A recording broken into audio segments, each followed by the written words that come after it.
Welcome dear learners to my channel life sciences botany. आपका स्वागत करती हूँ तहे दिल से अपने चैनल पे, जिसका हम एक नया टॉपिक पढ़ेंगे। एक बहुत ही इंटरेस्टिंग टॉपिक है अबाउट द प्लांट्स, जिसका नाम है फाइटो हार्मोन्स। फाइटो हार्मोन्स क्या होते हैं, इनके बारे में एक इंटरेस्टिंग फैक्ट्स हम जानेंगे, और ये भी पढ़ेंगे कि कौन कौन से फाइटो हार्मोन्स प्रेजेंट होते हैं, और कंपेयर करेंगे उनका कि एनिमल हार्मोन्स से वो कैसे डिफरेंट होते हैं। तो सबसे पहले फाइटो हार्मोन्स, उनकी ज़रूरत क्या है। हमारी जो लाइफ है या लाइफ फॉर्म्स हैं, उनमें फाइटो हार्मोन्स की क्या ज़रूरत है। तो फाइटो हार्मोन्स किस लिए हमें ज़रूरी हैं, इसके बारे में हम पढ़ेंगे।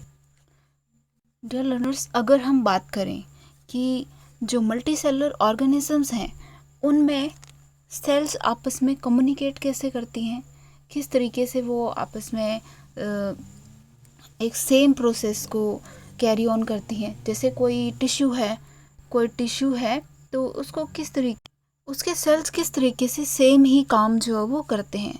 एक टिश्यू किस चीज़ से बना होता है, सेम काइंड ऑफ सेल्स से।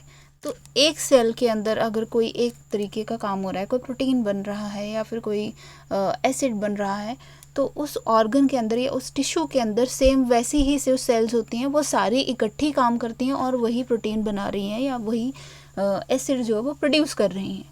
तो ये सारा कोऑर्डिनेटेड वर्क कैसे होता है, या डिवीज़न ऑफ लेबर भी किस तरीके से किया जाता है। डिवीज़न ऑफ लेबर तो एक अलग टॉपिक है, लेकिन कोऑर्डिनेटेड वर्क और एक अलाइनमेंट में चलना कि सारे सेल्स एक ही जैसा वर्क कैसे कर रहे हैं और एक सेल से दूसरी सेल तक सिग्नल कैसे जा रहा है, इस चीज़ के बीच में जो मैसेंजर मॉलिक्यूल है उसको हम क्या बोलते हैं, हार्मोन। ठीक है, जो मैसेज पास करता है from one cell to another cell और one organ to another organ. तो ये काम किसका है, हमारे हार्मोन का, चाहे वो प्लांट्स हो चाहे वो एनिमल्स हो। ठीक है, तो यहाँ पे क्या लिखा गया है, जैसे यहाँ पे लिखा गया है जैसे कि the form and the function of multi cellular organism should not be possible without the efficient communication among the cells, among the tissues और ऑर्गन्स। बहुत सही बात कही है कि अगर सेल्स आपस में एफिशिएंट कम्युनिकेशन नहीं करेंगे, ये जो टिश्यूज़ के सेल्स हैं या टिश्यूज़ हैं, अलग अलग टिश्यूज़ हैं, वो आपस में कम्युनिकेट नहीं करेंगे, तो वो एक तरीके का बैलेंस जो है वो नहीं बना सकते। ठीक है, एफिशिएंट कम्युनिकेशन नहीं हो सकता। अगर in the higher plants the regulation and coordination of metabolism, growth, morphogenesis often depend on the chemical signals. ये किस पे डिपेंड होता है, केमिकल सिग्नल्स पे, from one part of the plant to the another part, जो कि एक part से दूसरे पार्ट तक जो है वो पहुंचाए जाते हैं। इसका मतलब साफ है कि हार्मोन्स जो है वो एक पार्ट से दूसरे पार्ट तक पहुंचाए जा रहे हैं। ठीक है, प्रोड्यूस एक पार्ट में किए जा रहे हैं, एक जगह पे प्रोड्यूस किए जा रहे हैं, लेकिन उनको थ्रू द डिफरेंट वेज उसको अलग अलग जगह पे पहुंचाया जाता है। मतलब टारगेट उसका जो है वहाँ पे पहुंचा देते हैं जहाँ पे उस हार्मोन का टारगेट होता है। ठीक है,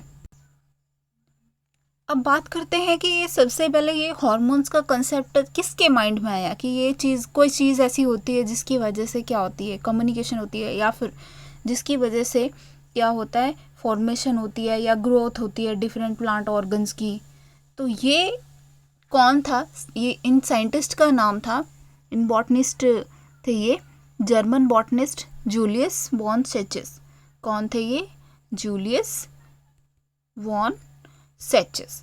तो जूलियस वॉन सेचेस जर्मन बॉटनिस्ट थे, जिन्होंने ये सबसे पहले प्रपोज किया था कि एक केमिकल जरूरी नहीं है कि अनदर पार्ट में ही दिखाएंगे, हो सकता है कि इससे सिंथेसिस और जो टारगेट साइट है वो सिमिलर हो। एंड ये बहुत ही लो कंसंट्रेशन में काम करना शुरू कर देते हैं, बहुत ही लो कंसंट्रेशन में ये बहुत सही फिजियोलॉजिकल रिस्पॉन्सेस शो करते हैं। ठीक है, तो क्या पढ़ा हमने आज? फाइटो हार्मोन्स के बारे में पढ़ा। जो फाइटो हार्मोन्स क्या होते हैं प्लांट्स के अंदर, जो केमिकल मैसेंजर्स हैं उनको हम फाइटो हार्मोन्स कहते हैं। और इनको सबसे पहले किसने ये आइडिया दिया था? साइंटिस्ट को सबसे पहले ये आइडिया किसने दिया था? जर्मन बॉटनिस्ट थे जूलियस फॉन सेचिस, जो कि 1832 टू 1897 तक जो इन्होंने अपनी सर्विसेज दी थी। सॉरी, इनकी इतनी लाइफ साइकिल था। सॉरी।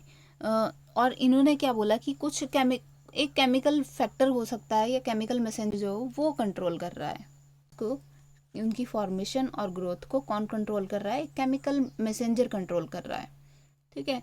और इस केमिकल मैसेंजर को कौन कंट्रोल कर सकता है, मतलब इसको कौन अफेक्ट कर सकता है? एक एक्सटर्नल फैक्टर के बारे में उन्होंने बताया कि सच एज ग्रेविटी जो वो इसकी डिस्ट्रीब्यूशन को इफेक्ट कर सकती है। कि ये हो सकता है कि प्लांट के एक पार्ट में कम पाया जाए, दूसरे पार्ट में या एपिकल पार्ट में वो कम पाया जाए, या फिर लोअर पार्ट में वो ज़्यादा पाया जाए। इस तरीके की वेरिएशन जो इसकी वजह से आ सकती है। ठीक है। तो सेचेस का ये जो आइडिया था ये बहुत ही बेटर था, जिसकी वजह से क्या हुआ कि आगे भी हार्मोन्स की जितनी भी डिस्कवरीज हैं उनमें क्या मिला, एक आसानी मिली उसको ढूंढने में। और ये इंटरसेलुलर कम्युनिकेशन में अगर केमिकल मैसेंजर्स इन एनिमल्स में अगर ये काम दें तो इनको क्या बोलते हैं? हार्मोन्स। और हार्मोन्स की जो बाइंडिंग साइट है वो कौन होती है? रिसेप्टर के साथ बाइंड करते हैं हार्मोन्स।